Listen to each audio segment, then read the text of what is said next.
बोलो शंकर भगवान की प्यारे। कुछ भी करो लेकिन इस काल सभी को खा जाएगा, लेडीज हो या जेंट्स, जगत में कोई न परमानेंट। जितना भी कुछ करो लेकिन भगवान के परम भक्तों जाना है। हाँ, और थोड़ा हल्का सा इधर इधर, बस बस। बोलो शंकर भगवान की जय। कथा की ओर प्रस्थान करते हैं। एक बार करतल पर बीना, गावते हरि गुण गान प्रवीणा।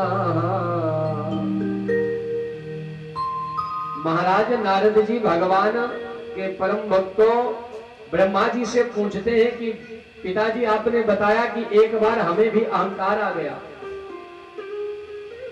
और उस अहंकार में आकर के मैंने अपने पूजनी इष्ट गुरुदेव भगवान नारायण को शाप दे दिया।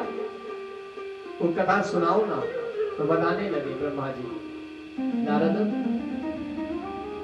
एक बार तुम बीड़ा को बजाते हुए चले जा रहे थे, एक सुंदर सा स्थान आपको दिखाई पड़ा, तो उस स्थान की इतनी सुंदरता थी, पुष्प सुंदर सुंदर मंद मंद महक आ रही थी हवा के माध्यम से, और इतना शांत वातावरण वहां था कि नारद जी वहां पर बैठे और बैठते ही इनका भजन में मन लग गया।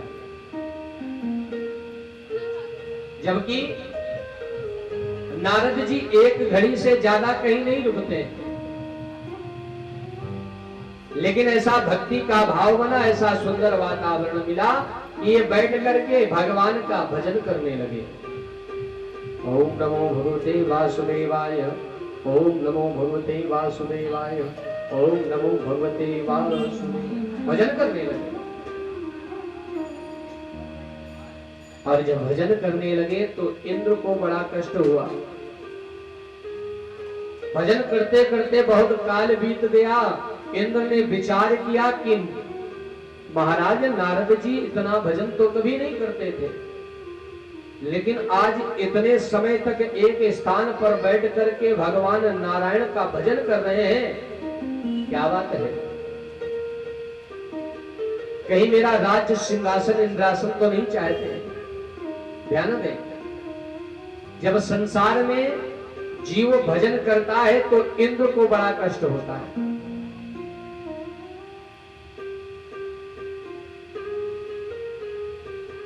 आप ज्यादा भजन करो तो भी कष्ट, ना भजन करो तो भी कष्ट।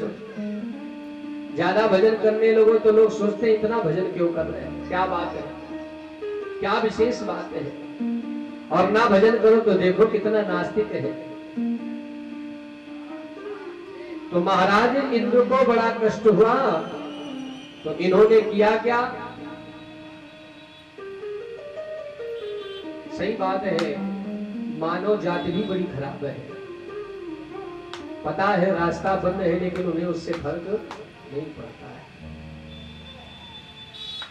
बोलो शंकर भगवान की।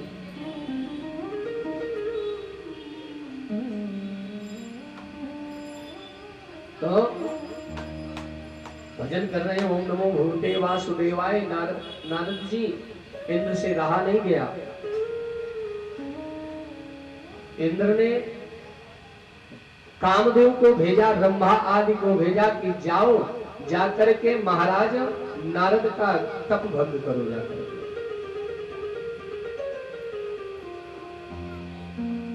कामदेव महाराज रंभा मेनका आदि अप्सराओं के साथ जाकर के अपने 5 बाणों को लिया है और ले जाकर के महाराज नारद के तप को भंग करने लगे।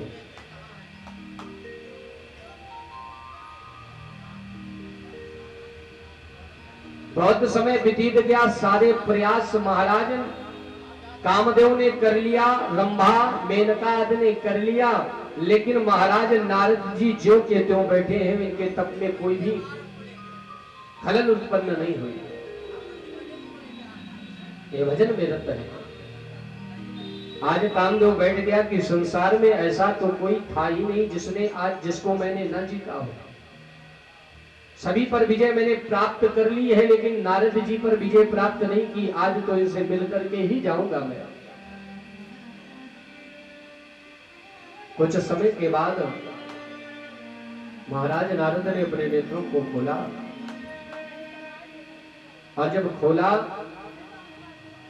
तो क्या देखा कि सामने कामदेव, रति, मेनका, रंभा आदि बैठे हुए हैं। नारद ने देखा और देख करके कामदेव को बुलाया, भैया यहाँ पर आओ। बोले यहाँ मैं भजन कर रहा हूँ, ये तुम लोग सामने बैठे हो, क्यों बैठे हो भाई, क्या बात है, कोई अपराध हो गया? कामदेव ने कहा, भगवान अपराध आपसे नहीं, अपराध तो हमसे हो गया। कैसे? बोले हम आपका तप भंग करने के लिए आए थे, बहुत प्रयास कर लिया, 5 बाण छोड़ दिए, रंभा, मेनका, रति आदि नृत्य कर करके आपके तप को भंग करना चाहा, लेकिन आपका तप भंग नहीं हुआ। ऐसा क्या आप में प्रभु विशेषता है कि संसार में ऐसा कोई व्यक्ति नहीं है जो मुझ पर विजय प्राप्त कर पावे, लेकिन आज आपने मुझे नीचा दिखा दिया। आज मुझे विश्वास हो गया कि काम को कोई जीतने वाला अगर संसार में है, जीव है, प्राणी है, देव, तो नारद है, और नारद के सिवा संसार में कोई काम पर विजय प्राप्त नहीं कर सकता है। बोले एक बार तुम्हारे पिता पर भी मैंने बाण छोड़ा था तो पिता भी कामुक हो गए थे।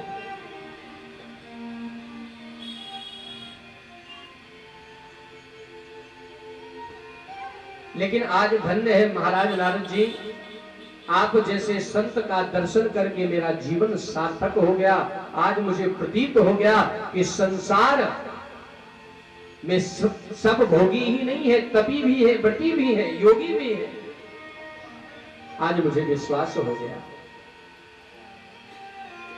नारद जी से ये बात कही तो नारद जी का उस समय काम पर प्रभाव नहीं पड़ा, लेकिन इन बातों को, सही बात है, संत महात्मा कहते हैं अगर किसी की बड़ाई करनी हो तो उसके पीठ पीछे जो बड़ाई हो वो सच्ची बड़ाई होती है, और उसके मुंह के सामने अगर बड़ाई की जाती है तो काम इतना है, लेकिन बढ़ा चढ़ा के लोग इतनी बड़ाई कर देते हैं, और वो व्यक्ति फिर इतना फूल जाता है, इतना प्रसन्न, अरे संसार में मेरे समान कोई है ही नहीं।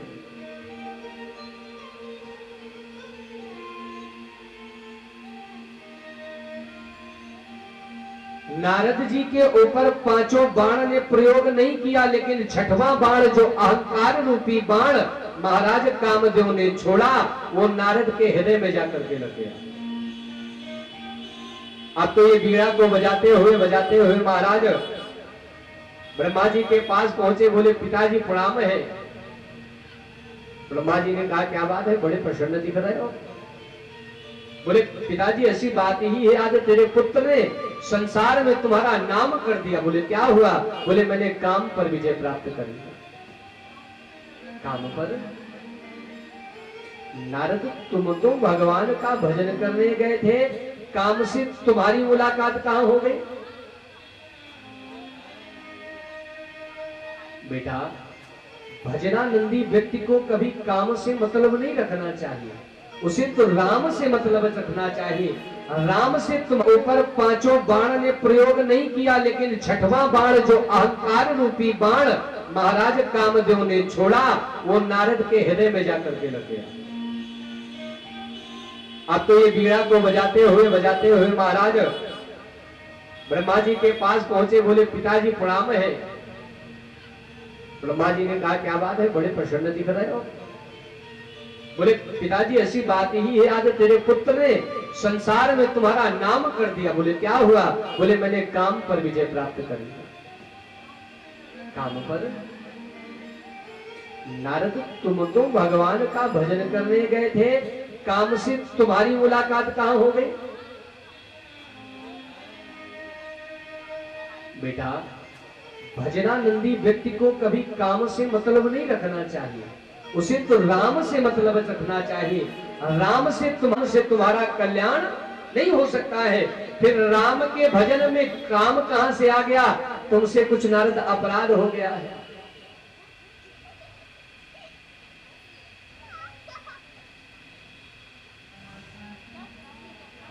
नारद जी ने विचार किया, क्योंकि कामदेव ने बता रखा था एक बार तुम्हारे पिताजी को भी मैंने जीत लिया।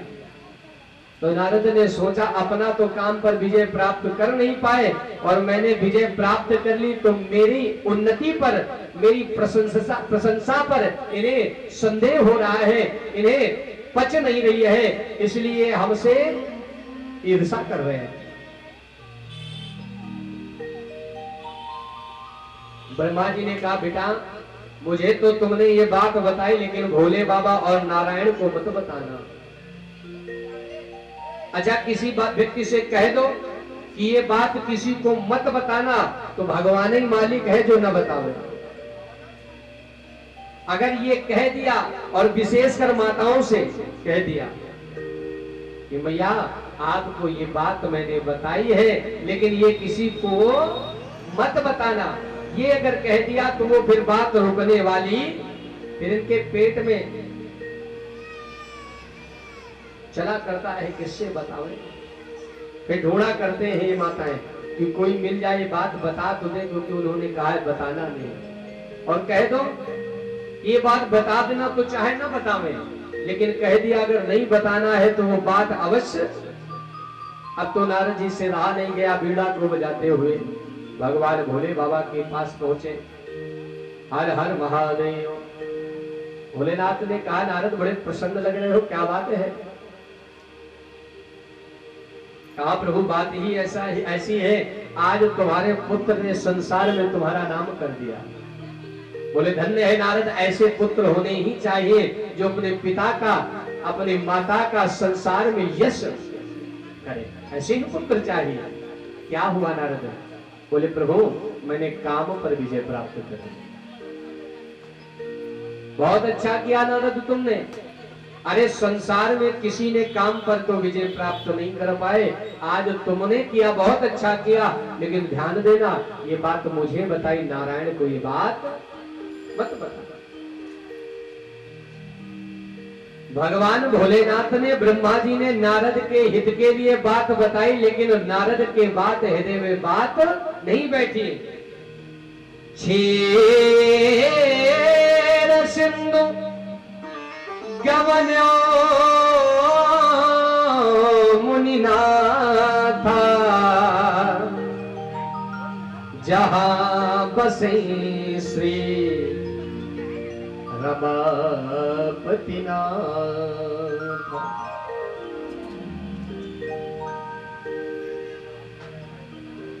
भगवान भोलेनाथ ने कहा, विष्णु को मत बताना, लेकिन नारद जी से रहा नहीं गया और ये चल पड़े भगवान के पास और गाते हुए जा रहे हैं, ओम नमो भगवते वासुदेवाय, ओम नमो भगवते वासुदेवाय, ओम नमो भगवते वासुदेवाय, ओम नमो भगवते वासुदेवाय, वासुदेवाय वासुदेवाय वासुदेवाय वासुदेवाय, ओम नमो भगवते वासुदेवाय, ओम नमो भगवते वासुदेवाय। आप लोग भी बोले, महामंत्र है वासुदेवाय में कृष्ण चंद्रा, वासुदेवाय वासुदेवाय मेरे तिरुमलेश्वरा, वासुदेवाय मेरे तिरुमलेश्वरा, ओम नमो भगवते वासुदेवाय, ओम नमो भगवते वासुदेवाय।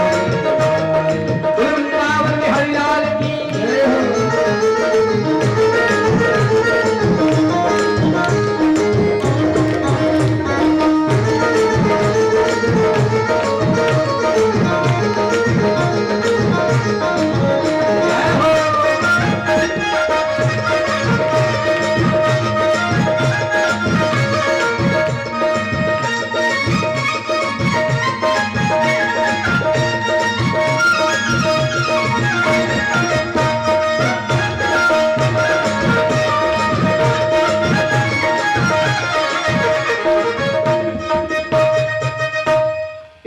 प्रकार से महाराज नारद जी भगवान नारायण का भजन करते करते भगवान के पास वैकुंठ धाम में पहुंच गए। भगवान नारायण ने सुना नारद जी बड़े जोर जोर से भजन कर रहे हैं, क्या बात है, आज तक तो यहाँ आते हुए इतनी जोर से भजन नहीं, कुछ विशेष बात है। भगवान के पास पहुंचे, नारद जी ने प्रणाम किया, प्रभु जी आपको प्रणाम है। बोले नारद बड़े प्रसन्न दिख रहे हो, क्या बात है? बोले प्रभु बात कुछ नहीं है, आपकी कृपा से मैंने कामदेव पर विजय प्राप्त कर ली।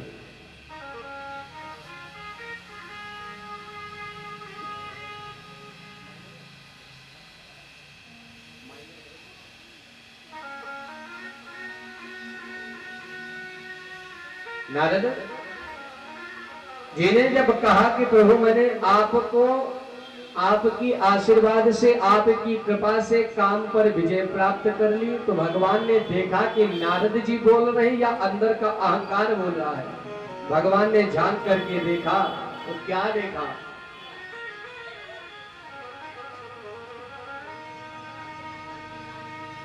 नारद कहो सहित अभिमाना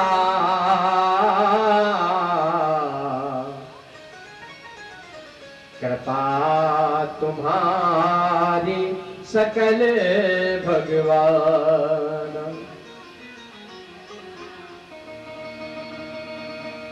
अभिमान से नारद ने कहा तो भगवान ने सोचा भी छोटा सा वृक्ष ही उत्पन्न हुआ है, बीज फूटा ही है, अभी चाहे इस अहंकार को हटा करके फेंक दिया जाएगा, ये बड़ा वृक्ष हो गया तो फिर उखाड़े उगड़ेगा नहीं। भगवान ने सोचा करुणानिध मन दीख विचारे,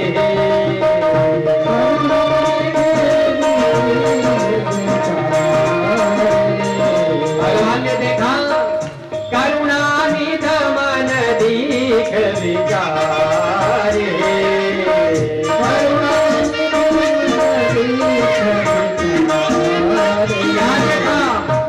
अंकुर हो गए तरुहारे, अंकुर हो भगवान नारायण ने विचार किया, बेगी से मैडा रिहो कुमारी, बेगी से मैडा, बेगी से मैडा रिहो कुमारी, बेगी से मैडा पन हमारे से वो कहित कारी, पन हमारे से अति प्रचंड, अति प्रचंड रघुपति कर माया, अति प्रचंड रघुपति कर माया,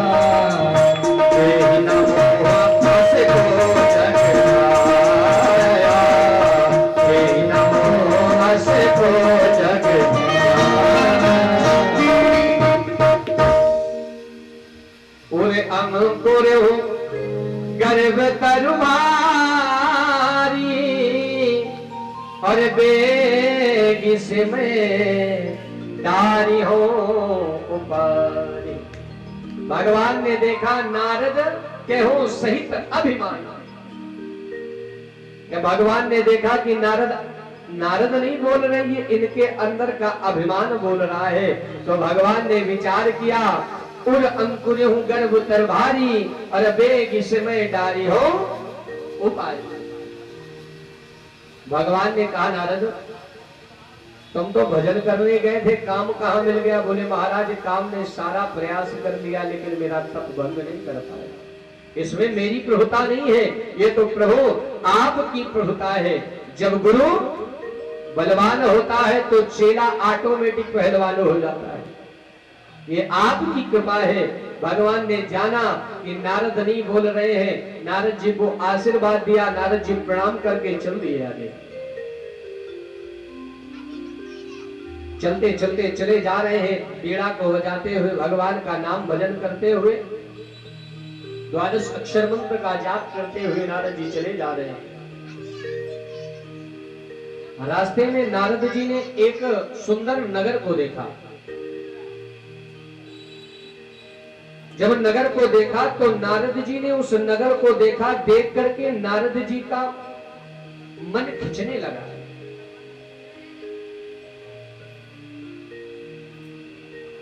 नारद जी ने विचार किया, जब मैं पहले भगवान से मिलने आया था तब ये नगर नहीं दिखाई पड़ा, लेकिन अब दिखाई पड़ रहा है।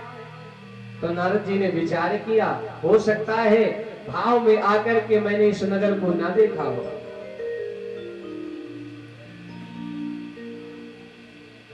तो नारद जी भगवान का ध्यान करते हुए उस नगर में पहुंच गए।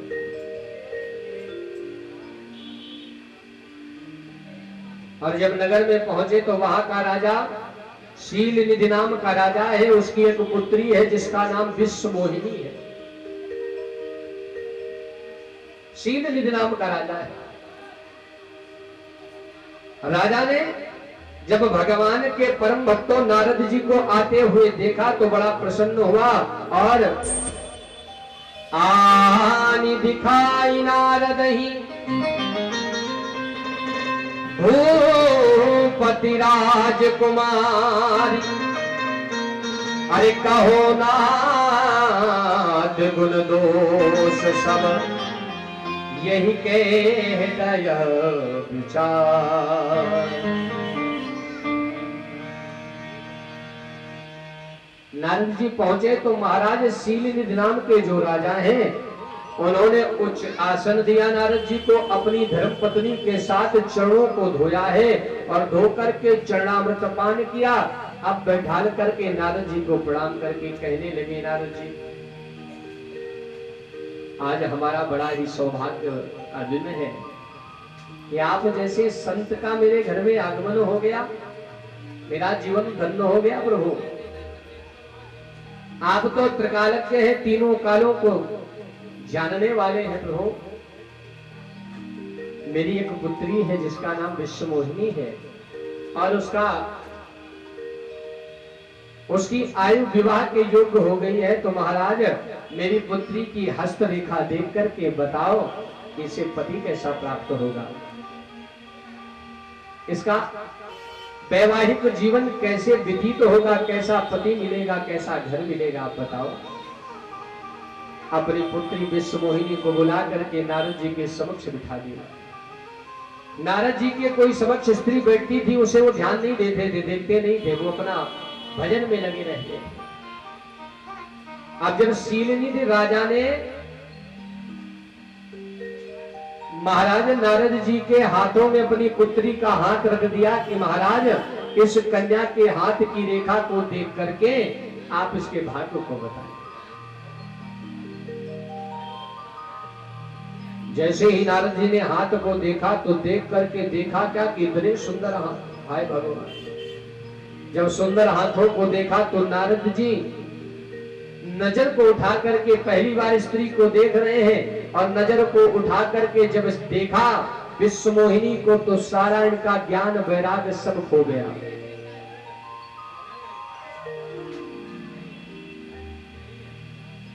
अब ये एक टक लगा करके उस कन्या को देख रहे हैं, ना नजर झुकाते हैं ना कुछ बोलते हैं, इतनी सुंदर है। अब नारद जी विचार करने लगे, हाय भगवान अगर हमारा भी विवाह हो जाए, कब तक हम सीताराम सीताराम जपते रहेंगे। देखिए अति प्रचंड रघुपति के माया, भगवान ने नारद के मोह को, अहंकार को दूर करने के लिए मोह का, माया का प्रभाव नहीं किया। अति प्रचंड जो सबसे प्रबल माया है उस माया को भगवान ने भेज दिया, क्योंकि नारद साधारण माया से मोहित नहीं होंगे। तो विश्व मोहिनी रूप की माया को भेजा और विश्व मोहिनी को देख करके नारद भी भूल गए। अब तो विचार करते, पहले भगवान के भजन के लिए रोते थे, अब सोच रहे कि इस कन्या से विवाह हो जाए मेरा।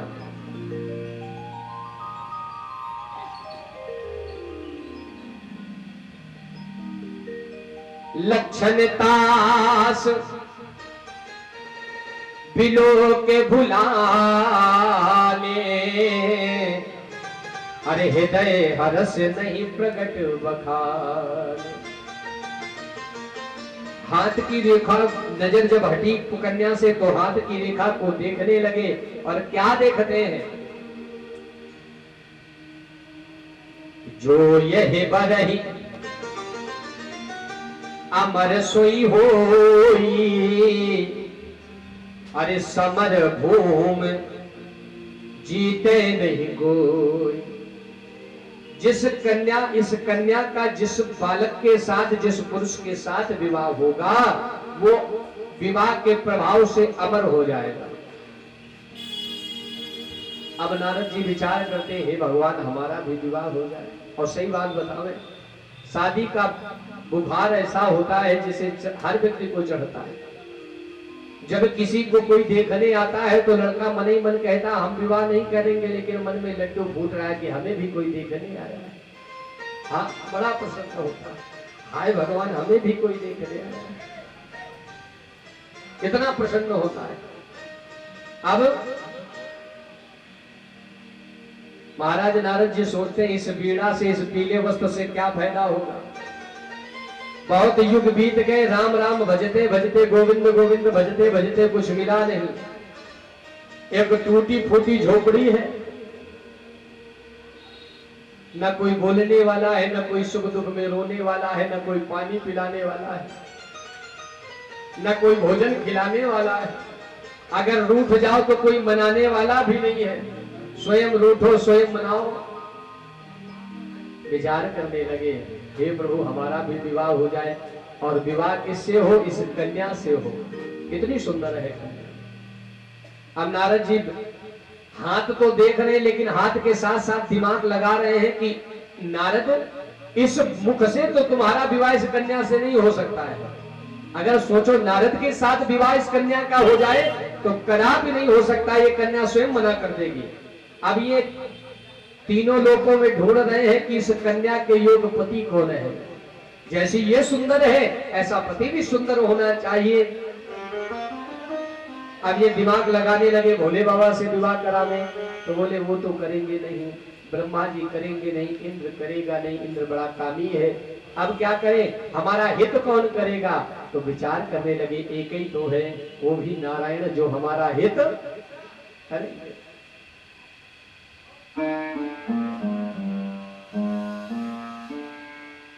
अब नारद जी उस कन्या को हाथ को छोड़ करके शील नदी राजा को प्रणाम करके चल दिए अपनी व्यवस्था बनाने के लिए। और रास्ते में सोचते जा रहे हैं, जब हमारा विवाह होगा तो हमारा भी कोई इंतजार करेगा भोजन के लिए, हमें भी कोई बना करके भोजन खिलाएगा। जब हम थक करके आया करेंगे तो कोई हमें भी पानी पिलाएगा। मानो मन में ही लड्डू फूट रहे हैं उनके, सोचते ही जा रहे हैं।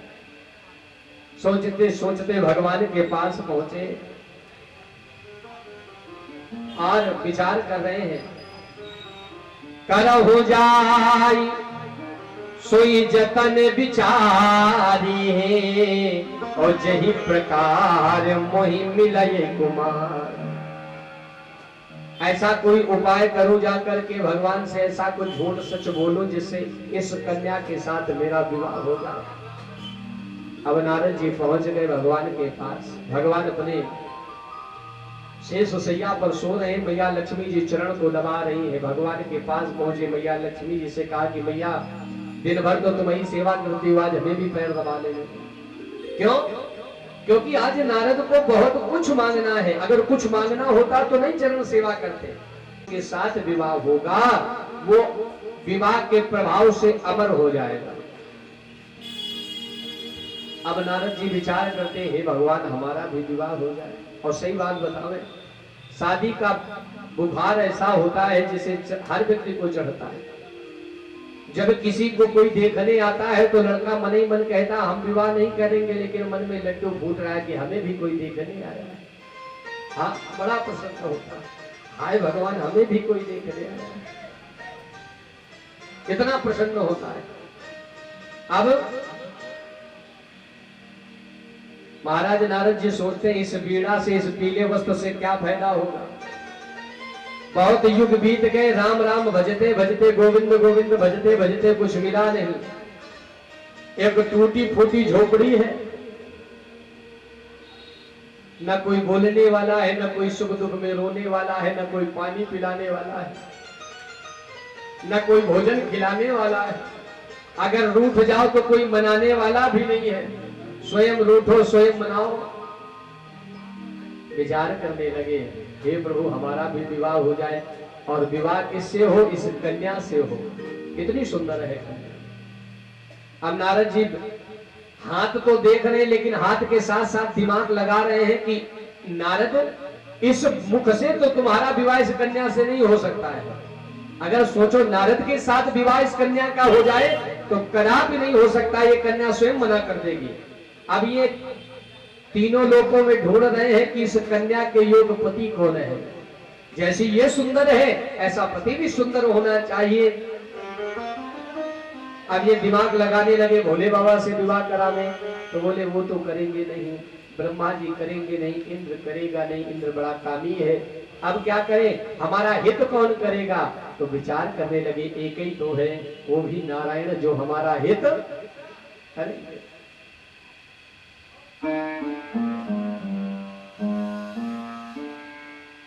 अब नारद जी उस कन्या को हाथ को छोड़ करके शील नदी राजा को प्रणाम करके चल दिए अपनी व्यवस्था बनाने के लिए। और रास्ते में सोचते जा रहे हैं, जब हमारा विवाह होगा तो हमारा भी कोई इंतजार करेगा भोजन के लिए, हमें भी कोई बना करके भोजन खिलाएगा। जब हम थक करके आया करेंगे तो कोई हमें भी पानी पिलाएगा। मानो मन में ही लड्डू फूट रहे हैं उनके, सोचते ही जा रहे हैं। सोचते सोचते भगवान के पास पहुंचे और विचार कर रहे हैं, कर हो जाई सोई जतन विचारी है, और जही प्रकार मोहि मिलये कुमार। ऐसा कोई उपाय करूं जाकर के भगवान से, ऐसा कुछ झूठ सच बोलूं जिससे इस कन्या के साथ मेरा विवाह हो जाए। अब नारद जी पहुंच गए भगवान के पास। भगवान अपने शेष सैया पर सो रहे हैं, मैया लक्ष्मी जी चरण को दबा रही है। भगवान के पास पहुंचे, मैया लक्ष्मी जी से कहा कि मैया दिन भर तो तुम्हारी सेवा करती हो, आज हमें भी पैर दबा लेने। क्यों? क्योंकि आज नारद को बहुत कुछ मांगना है। अगर कुछ मांगना होता तो नहीं चरण सेवा करते।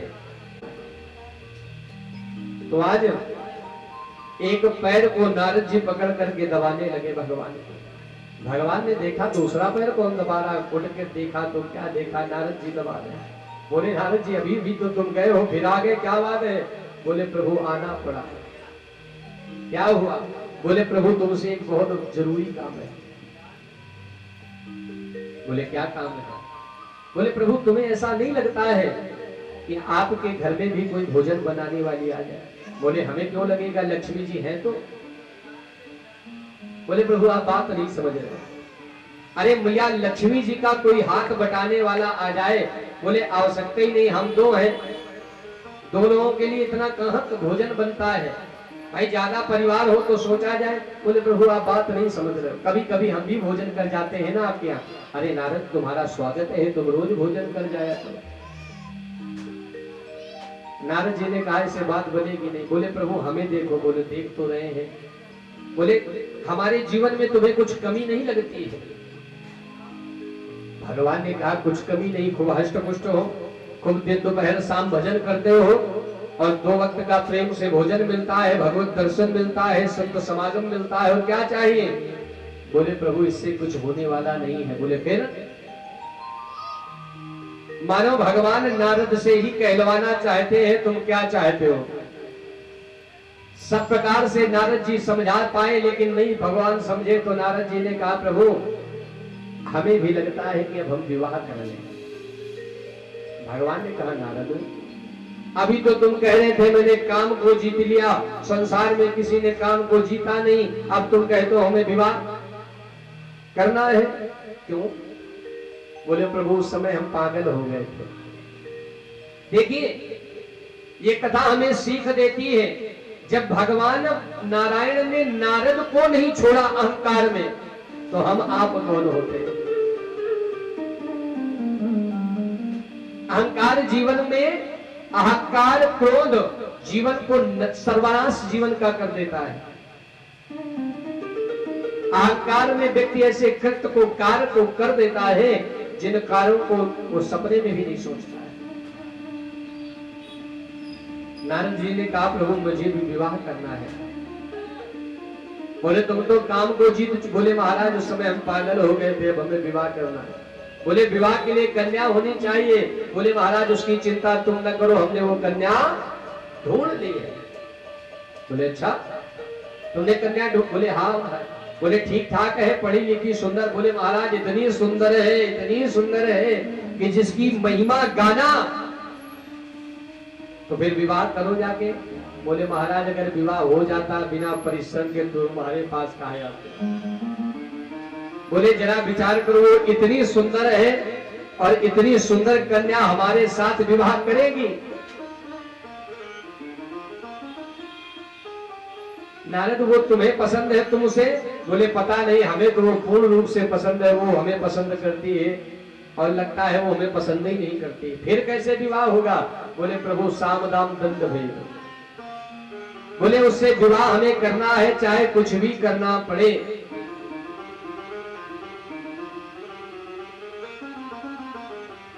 भगवान ने कहा ऐसी गलत बात है नारद।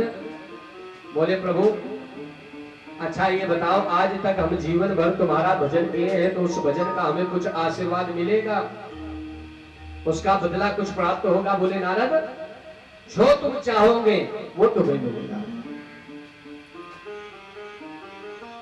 तो नारद जी कहने लगे प्रभु अरे जय ही विधि होए, जय ही विधि होए, जय ही विधि होए नाथ हित मोरा, जय ही विधि होए नाथ हित मोरा, जय ही विधि होए नाथ हित मोरा, जय ही विधि होए नाथ हित मोरा।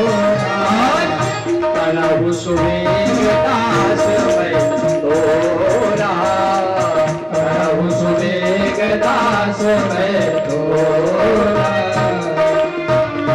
नारद ने कहा प्रभु जही विधि होई नाथ हित मोरा और करहु सुमेर दास मैं।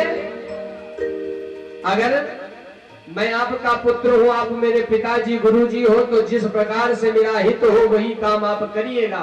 भगवान ने कहा नारद तुम हित की बात कहते हो, मैं कहता हूँ जही विधि हो परम हित। हित नहीं नारद, परम हित जिस प्रकार से तुम्हारा हो, जही विधि हो परम हित। नारद सुनहु तुम्हार, सोई हम करब न आन कछो, बचन नम्र सा हमार।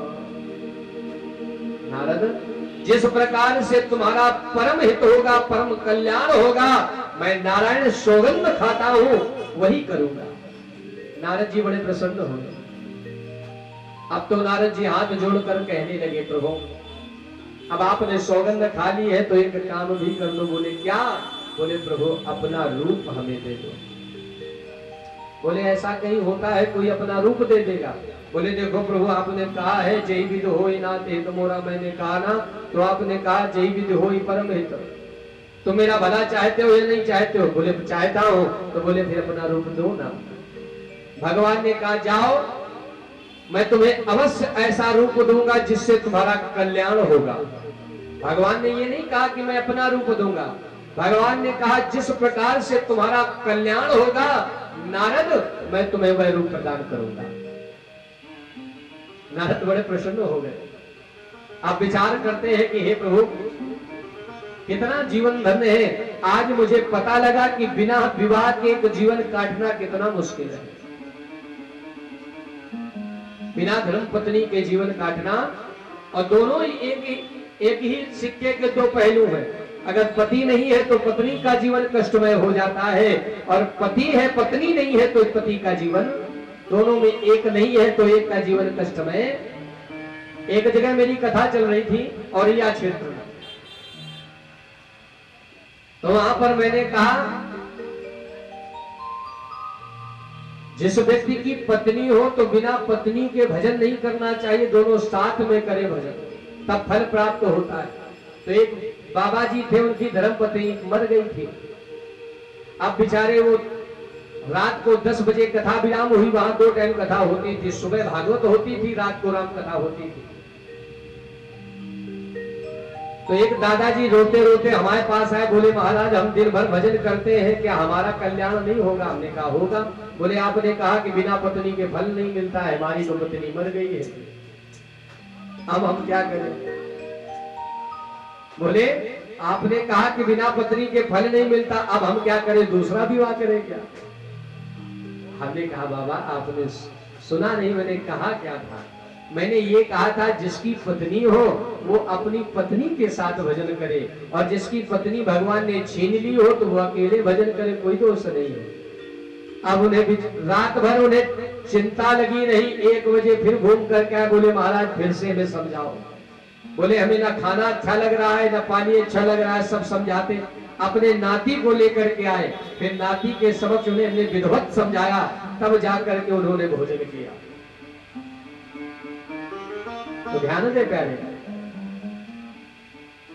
जीवन 2 पहियों पर चलता है, स्त्री और पुरुष। जीवन की गाड़ी एक रेल है, और कभी पैसेंजर कभी मेल है। सुख दुख की पटरी पर दौड़ी जाए, और सबको अपनी मंजिल तक पहुंचाए। कब तक? जब तक श्वासों का इसमें तेल है, और कभी पैसेंजर कभी।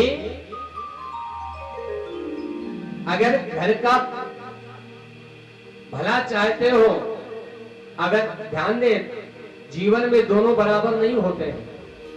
अगर पति भजनानंदी है तो पत्नी कहो नास्तिक मिल जाए, ध्यान देना।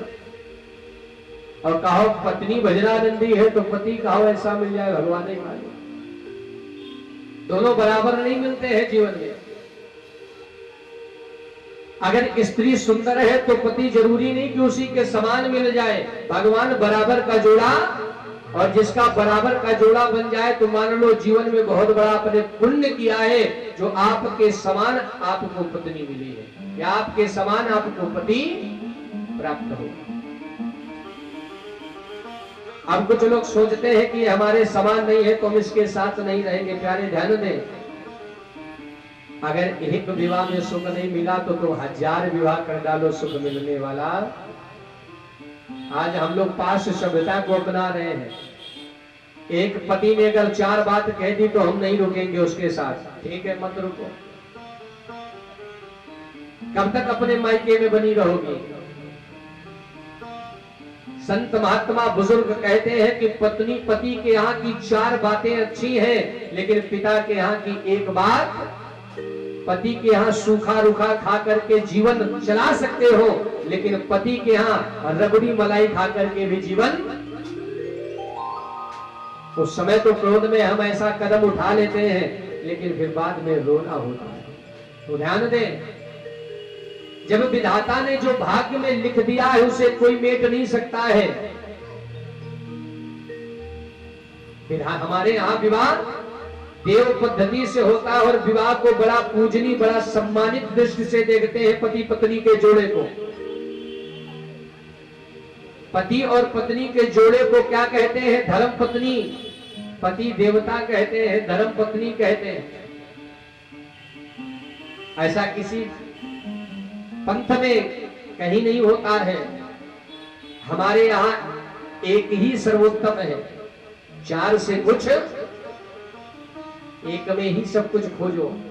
ध्यान दो, जीवन में कष्ट क्या होता है, या तो पति के अनुसार तुम ढल जाओ, या तो पति को अपने अनुसार ढाल लो। अगर पति नहीं ढल रहा है, अब हम चाहते क्या कि जाते ही जाते हमारा चूल्हा अलग हो जाए। आजकल ये चाहते हैं। ध्यान दे, आज के संसार, आज के समाज में फर्क क्या है? आजकल हम अपनी पुत्रियों के लिए घर क्या ढूंढते हैं कि लड़का अकेला हो। ये ढूंढते हैं कि बिटिया का विवाह कहाँ करेंगे? लड़का अकेला हो। और सोचते हैं कि सास ना हो तो अति उत्तम। हाँ, सही बात बता रहा हूं। मैंने जो सुना है अपने जीवन में, इतने जीवन में अनुभव किया है कि आजकल लोग सोचते क्या है कि छोटा परिवार होना चाहिए। अरे प्यारे, 5-6 लोगों को भोजन बना के नहीं खिला सकते हो तो तुम जीवन में कर क्या सकते हो? जो माता अपने परिवार को पालन पोषण नहीं कर सकती है वो संसार में कुछ नहीं कर सकती है। अब हम आप चाहते क्या, जाते ही जाते हमारा चूल्हा अलग हो जाए, हम अलग बनाने खाने लगे। अरे प्यारे, थोड़ा ध्यान दो, एक साथ रहने में आनंद क्या है। सुनो, जहां 4 बर्तन होते हैं खटपट जरूर होते हैं। पहले संयुक्त परिवार होते थे, चाचा बाबा दादा सब एक ही साथ रहते थे।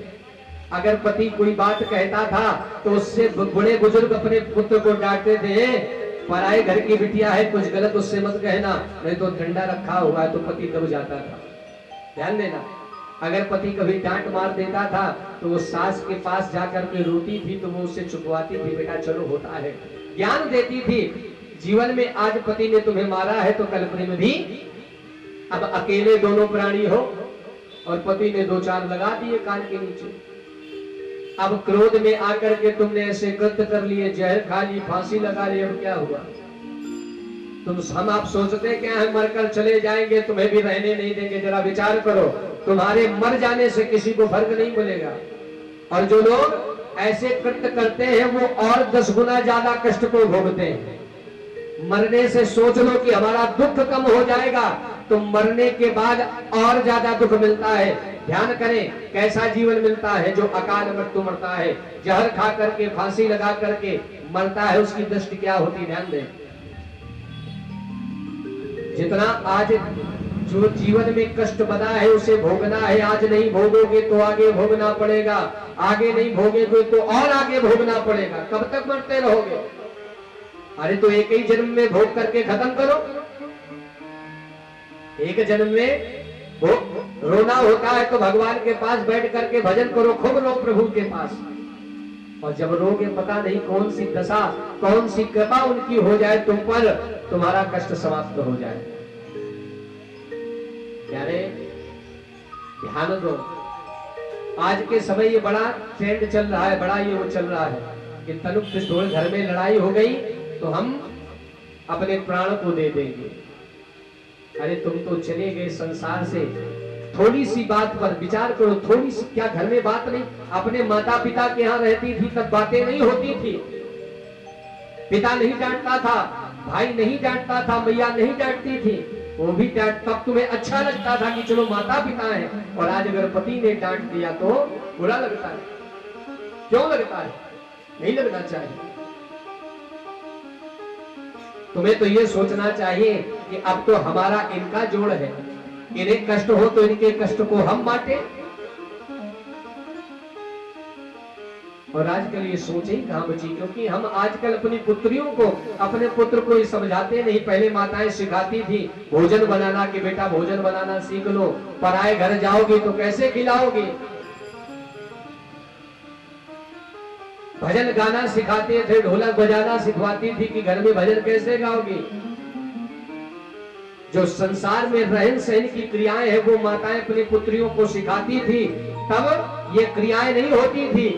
क्योंकि पहले के समय में मैंने अपने गांव में, अपने क्षेत्रों में देखा है, बूढ़ी बूढ़ी माताएं कहती बेटा आजकल क्या काम पड़ता है बहुओं को, काम तो हमारे समय पड़ता था। बोले दिन भर घर का काम करते थे, फिर रात को चकिया चलानी पड़ती थी, क्योंकि सुबह 10 से 15 लोग घर में होते थे, उन्हें भोजन बनाना है सुबह। फिर बोले रात भर चकिया चलती थी, और चकिया कैसे नहीं, भजन गाते हुए चकिया चलाती थी माताएं।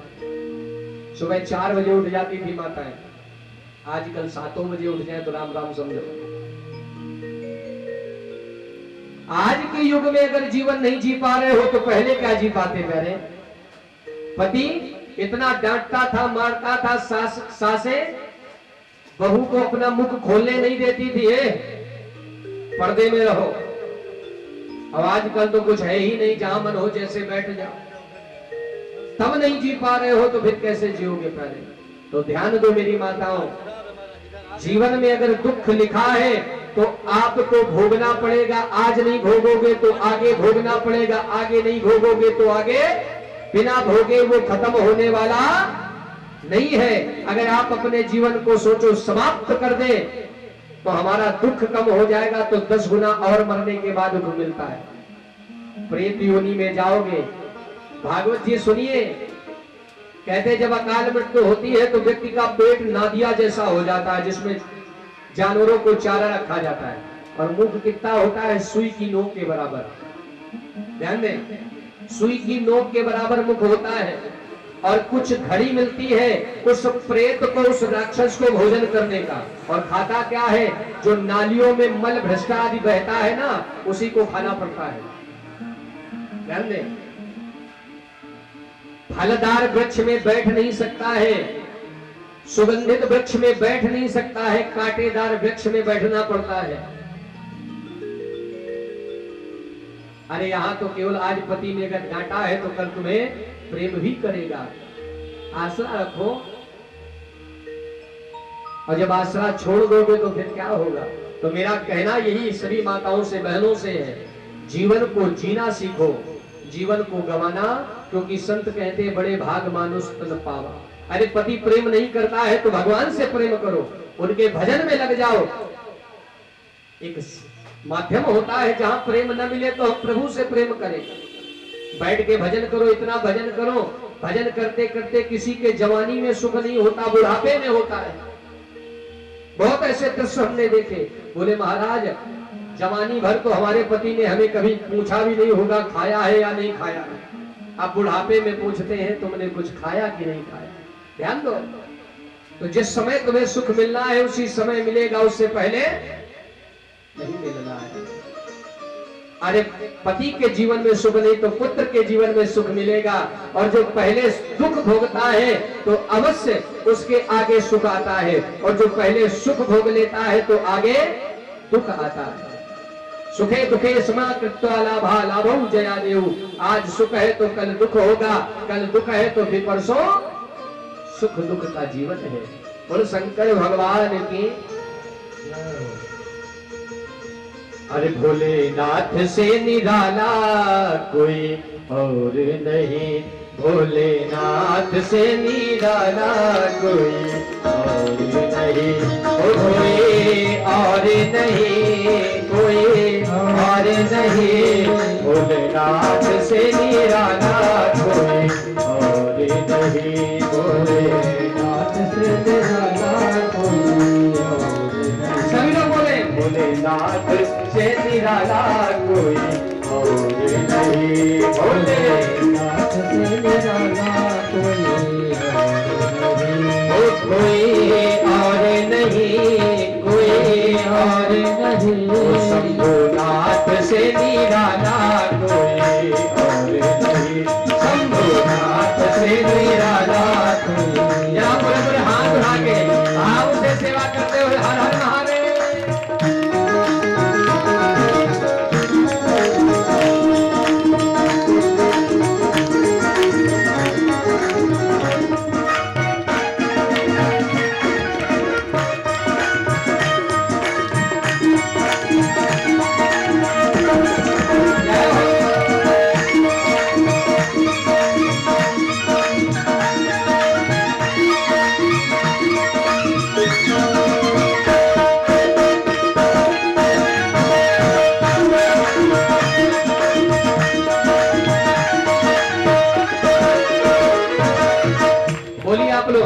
अरे भोलेनाथ से आवाज नहीं आ रही, अब तो संख्या जो कुछ बड़ी है तो बोलो भोलेनाथ से निराला,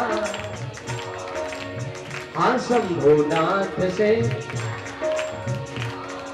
जो संसार में रहन सहन की क्रियाएं हैं वो माताएं अपनी पुत्रियों को सिखाती थी, तब ये क्रियाएं नहीं होती थी। क्योंकि पहले के समय में मैंने अपने गांव में, अपने क्षेत्रों में देखा है, बूढ़ी बूढ़ी माताएं कहती बेटा आजकल क्या काम पड़ता है बहुओं को, काम तो हमारे समय पड़ता था।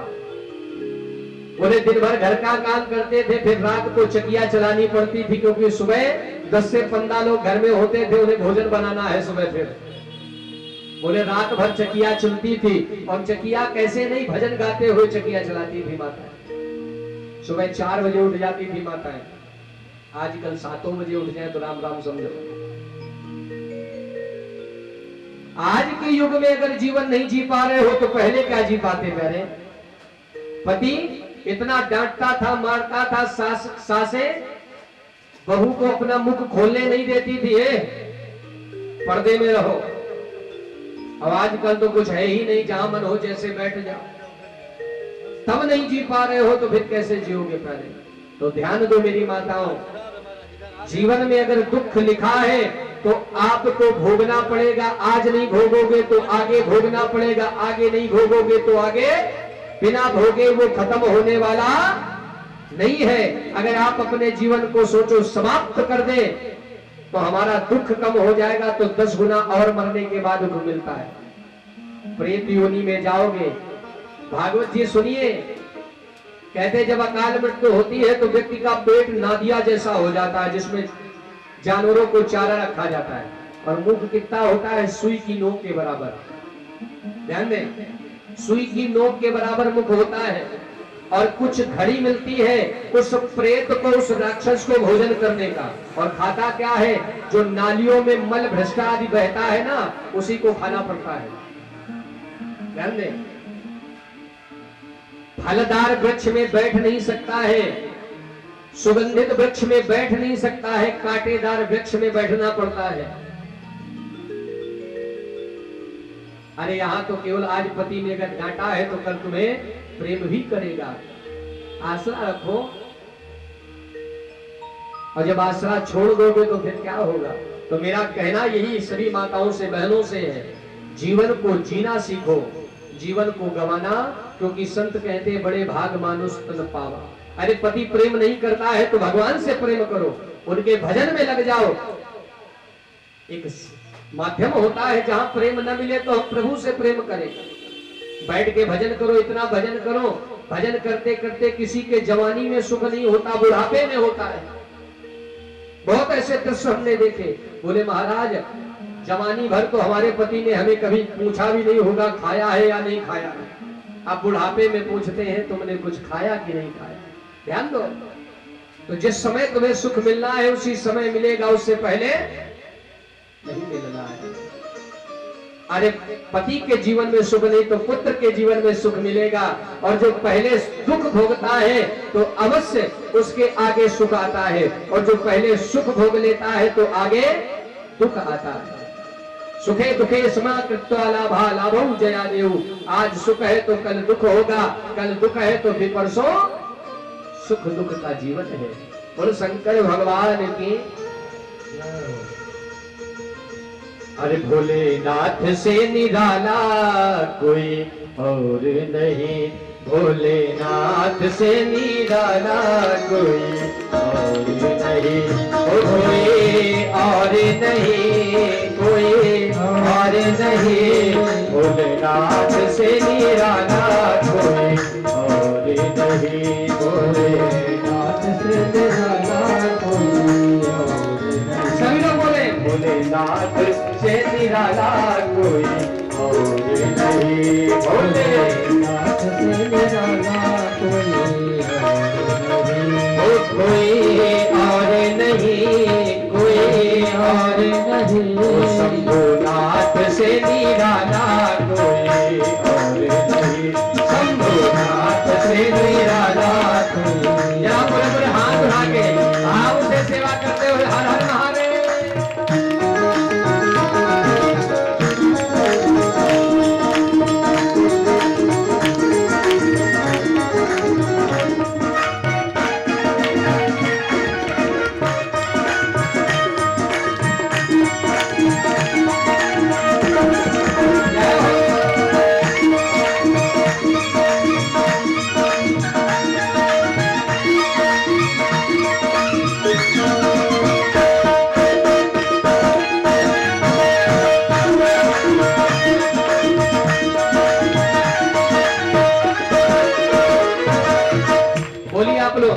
अरे भोलेनाथ से आवाज नहीं आ रही, अब तो संख्या जो कुछ बड़ी है तो बोलो भोलेनाथ से निराला,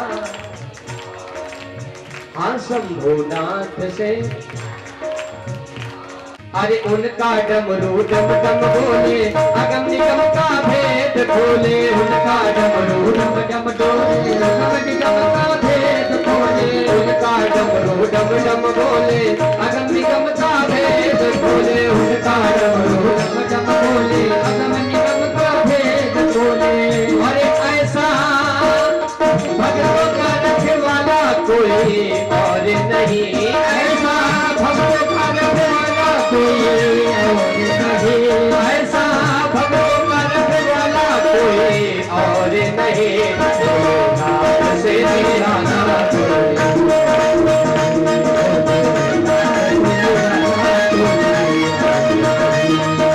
नाथ से निराला कोई और नहीं। हर हर महादेव।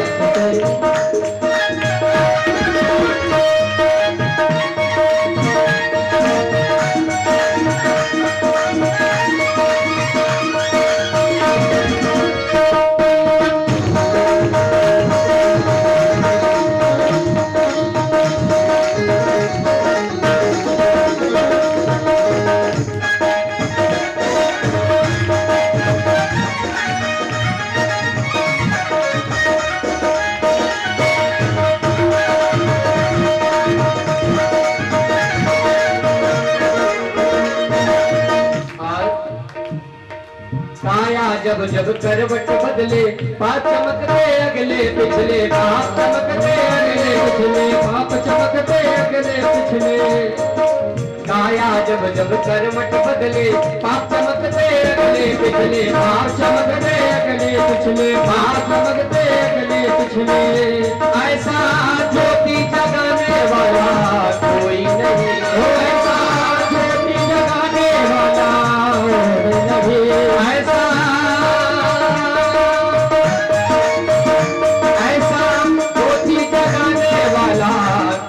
नहीं हो, ऐसा ज्योति जगाने वाला और नहीं।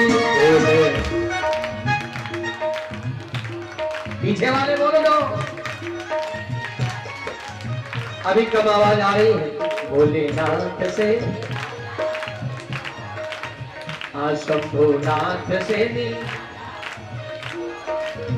ओ कोई और नहीं, कोई और नहीं, कोई और नहीं, कोई और नहीं। भोलेनाथ से निराला कोई और नहीं, भोलेनाथ से निराला कोई और नहीं, भोलेनाथ से निराला कोई और नहीं।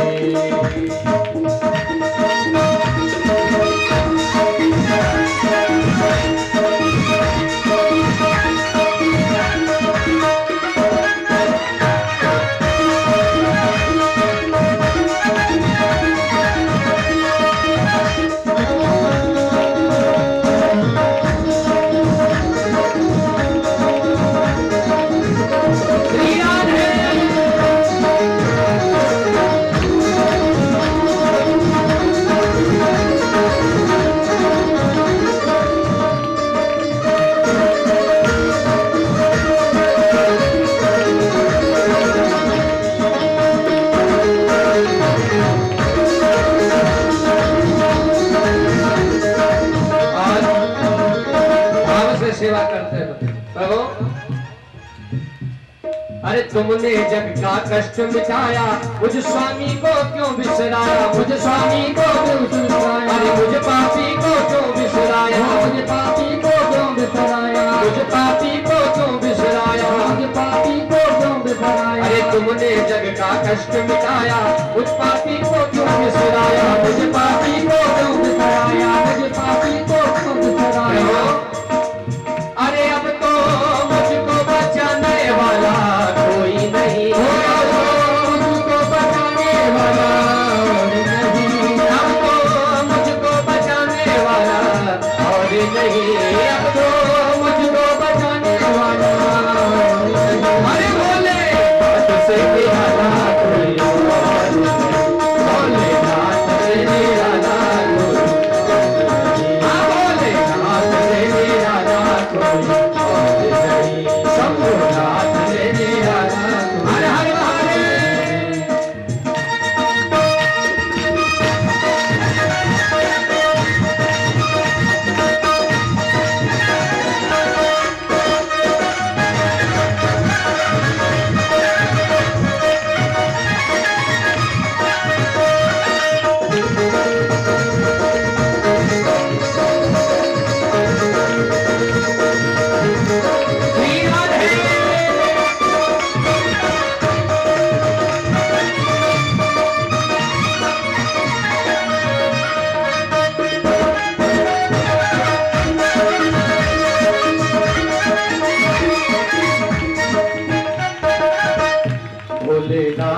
निराला कोई और नहीं, भोलेनाथ से निराला कोई, अरे कोई और नहीं, हाँ कोई और नहीं, कोई और नहीं, हाँ कोई और नहीं, हाँ कोई और नहीं, हाँ कोई और नहीं, कोई और नहीं, हाँ कोई और नहीं, शंभुनाथ से निराला कोई और नहीं, शंभुनाथ से निराला कोई और नहीं, भोलेनाथ से निराला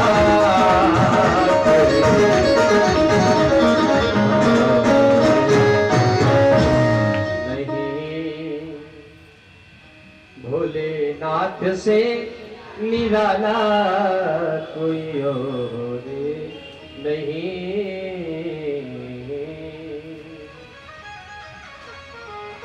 जहि वेद होय नाथ हित मोरा,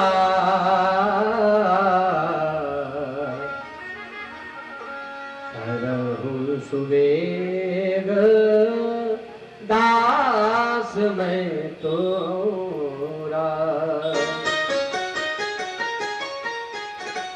भगवान से कहलवा करके महाराज नारद जी चल पड़े स्वयंवर की ओर, क्योंकि भगवान ने कह दिया था जय विद होय परम हित नारद सुनो तुम्हार। अब तो नारद को विश्वास हो गया है कि मेरे प्रभु मुझे बहुत प्रेम करते हैं, मेरे साथ विश्वासघात नहीं करेंगे। चल दिए। अब बड़ा सज धज के पहुंचे हैं नारद जी, बढ़िया सुंदर सुंदर वस्त्रों को पहन करके, बढ़िया तैयारी करके, क्योंकि विवाह करना है ना नारद जी को। चल दिए।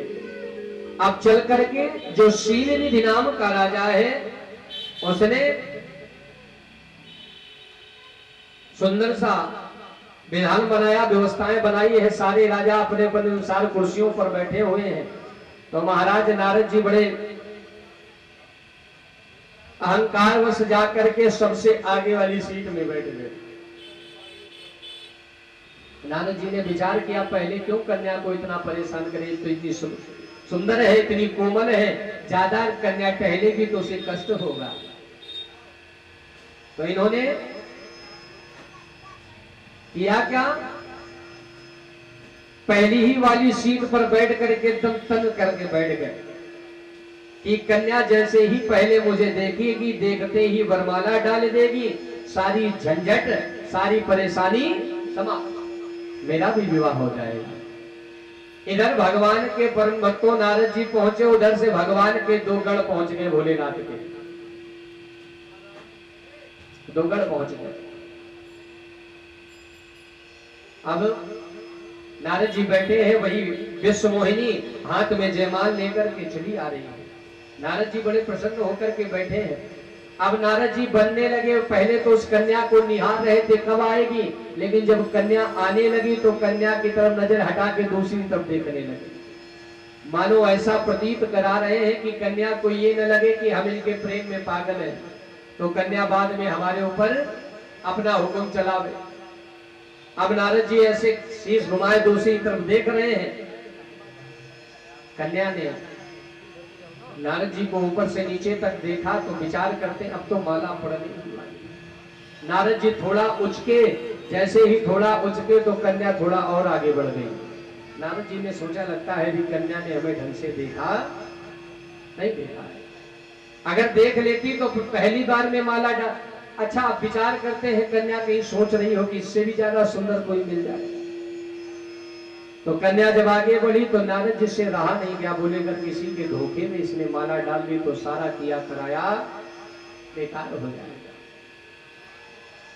नारद जी उठे, उस सीट से उठ करके और आगे एक राजा को क्रोध दिखा करके उसे हटाया, उसकी सीट पर बैठ गए। अब फिर तल के बैठे, अब की बार तो माला पड़ जानी। फिर कन्या आई, नारद को ऊपर से नीचे तक देखा, फिर आगे चल दिए। नारद जी ने विचार किया ये कन्या देख करके क्यों जा रही, विचार किया कि एक चक्कर मार के आएगी फिर माला डालेगी। अब तो नारद जी के मन में रहा नहीं जा रहा, ये उठते हैं दूसरी जगह बैठते हैं, कन्या देखती है चल देती है, फिर ये आगे उठते हैं, फिर बैठते हैं, फिर कन्या देखती अब तो नारद जी की उठा बैठक लगी हुई है। नारद जी विचार करते हैं इतने सुंदर हैं फिर भी नहीं माला डाली, क्या बात है। तब तक बगल में भगवान भोलेनाथ के दो गण बैठे हुए थे। बोले महाराज क्यों बार बार बंदर जैसी क्रिया कर रहे, उठा बैठक लगाए हो, जाओ पहले अपना मुंह देखाओ जाकर के। बोले जाओ अपना मुख देखाओ जाकर के, तुम सुंदर हो या बंदर हो। नारद जी को बड़ी बात खराब लगी, क्रोध में भर के नारद जी सोचे चलो देखाओ जल के, जाकर के जल के जहां जल भरा हुआ था उस जल में जैसे ही मुख को देखा है, देख करके नारद को बड़ा क्रोध आया और बड़ा क्रोध आया। वहीं पर भगवान भोलेनाथ के गढ़ पहुंच गए, खूब जोर जोर से हंसने लगे। बोले तुम तो सुंदर बने घूम रहे थे, तुम्हें तो लगता है तुम बंदर हो। नारद जी को क्रोध आया, बोले जाओ मेरा श्राप है तुम राक्षस हो जाओ। अब ये परेशान। अब नारद जी को क्रोध आया, मैंने भगवान से कहा था जय विद हो नाथ हित मोरा, भगवान ने मेरा हित नहीं किया है, मेरा अहित किया है। दई हूं साप की मरी हूं जाही, जा करके मैं भगवान से आज अपने अपमान का बदला लूंगा। तब तक हुआ क्या, बीच जयमाल में भगवान प्रकट हुए, विश्व मोहिनी ने भगवान की माला डाली और भगवान उसको लेकर के चल दिए। नारद को पता चला भगवान नारायण ने उस कन्या से विवाह कर लिया। अब तो नारद की और आग लग गई।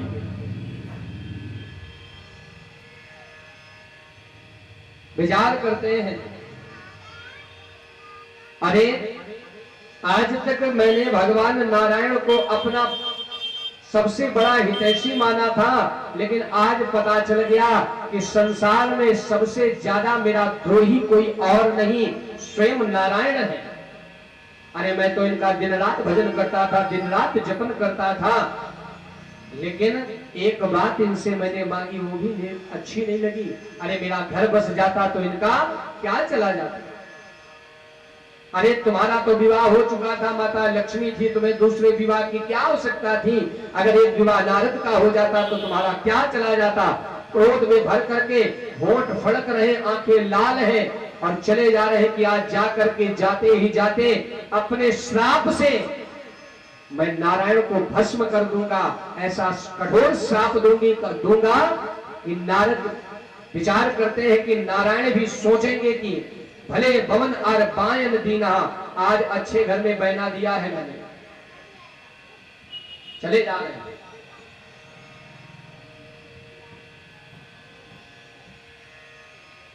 नारद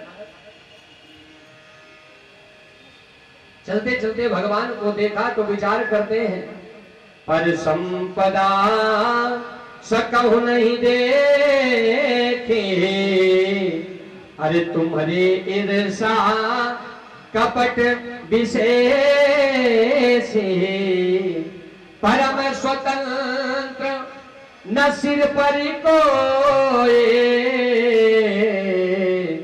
अरे भाव ही मन ही करहु तुम सोई। नारद जी विचार करते हैं, प्रभु पर संपदा सकौ नहीं देखी, आज मुझे थोड़ा मुस्कुराता हुआ देख करके वो भी तुम्हें पसंद नहीं हुआ, उसमें भी तुम्हें कष्ट हो गया। प्रभु जाओ, मेरा श्राप है, जैसे आज नारद एक स्त्री के लिए रो रहा है, जाओ इस नारद का श्राप है, एक दिन प्रभु त्रेता में आपको भी इस स्त्री के प्रेम में विरह में रोना पड़ेगा। जैसे नारद भटकता हुआ रोता फिर रहा है, वैसे आप भी दर दर भटकोगे इस कन्या के लिए। श्राप दे दिया।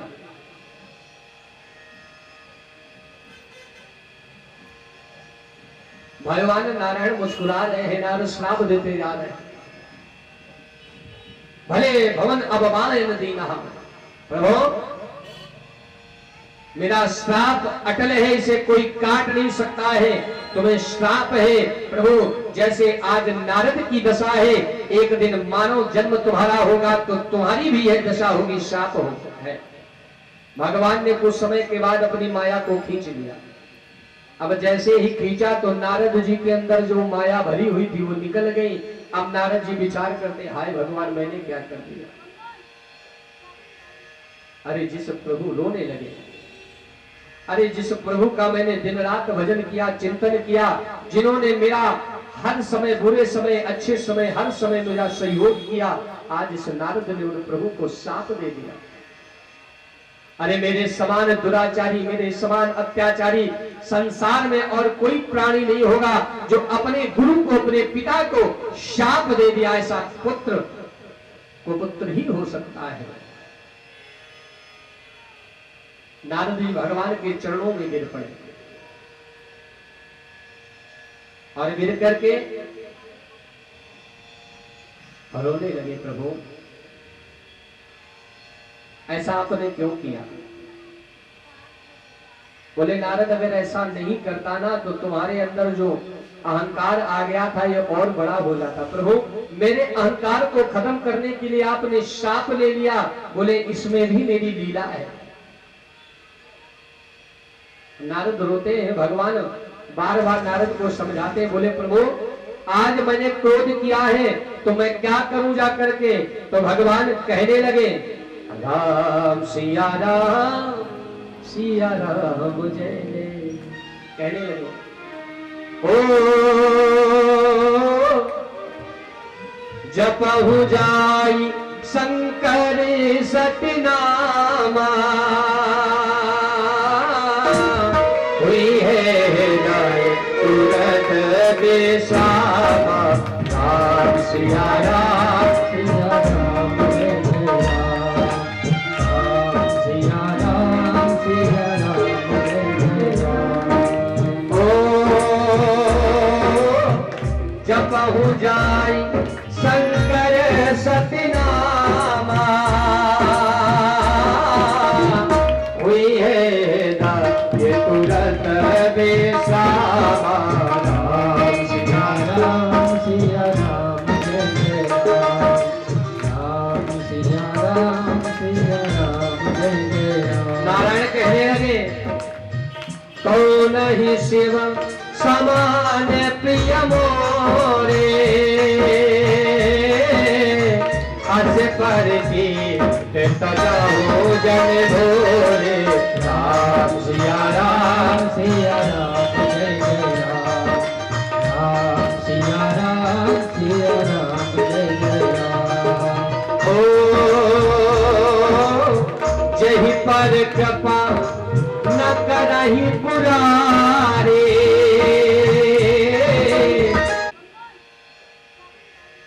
अरे जिस प्रभु रोने लगे, अरे जिस प्रभु का मैंने दिन रात भजन किया, चिंतन किया, जिन्होंने मेरा हर समय, बुरे समय, अच्छे समय, हर समय मेरा सहयोग किया, आज इस नारद ने उन प्रभु को साथ दे दिया।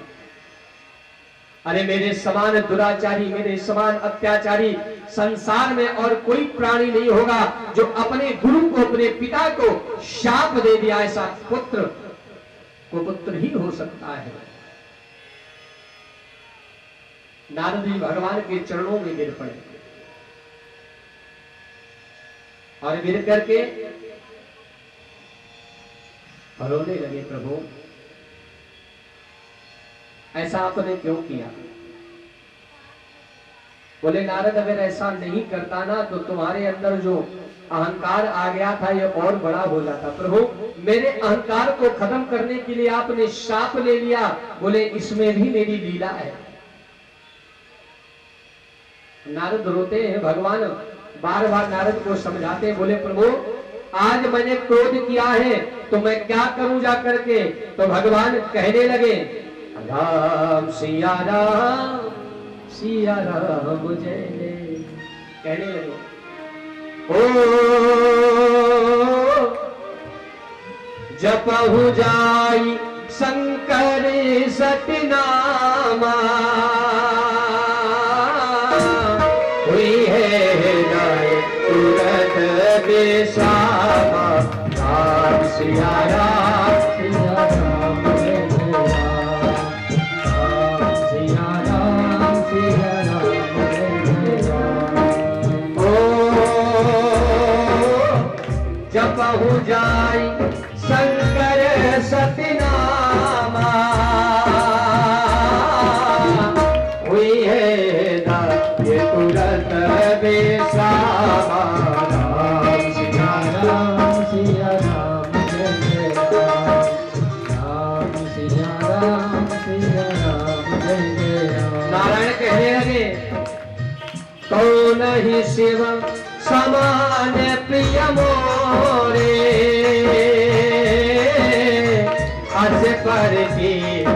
सजाओ जन भोरे, राम सिया राम सिया राम जय जय राम, राम सिया राम जय जय राम। हो जही पर कृपा न करही पुरारे, पाव मुनि भगत हमारी, सिया राम जय जय राम राम राम सिया राम जय जय राम, राम सिया राम जय जय राम, राम सिया राम जय जय राम। नारद जी ने भगवान से कहा, प्रभु मैंने क्रोध किया है तो मैंने सुना है क्रोध करने से जो तप का जो भजन का फल होता है वो कम हो जाता है, और जरा विचार करो हम कितना तप करते हैं।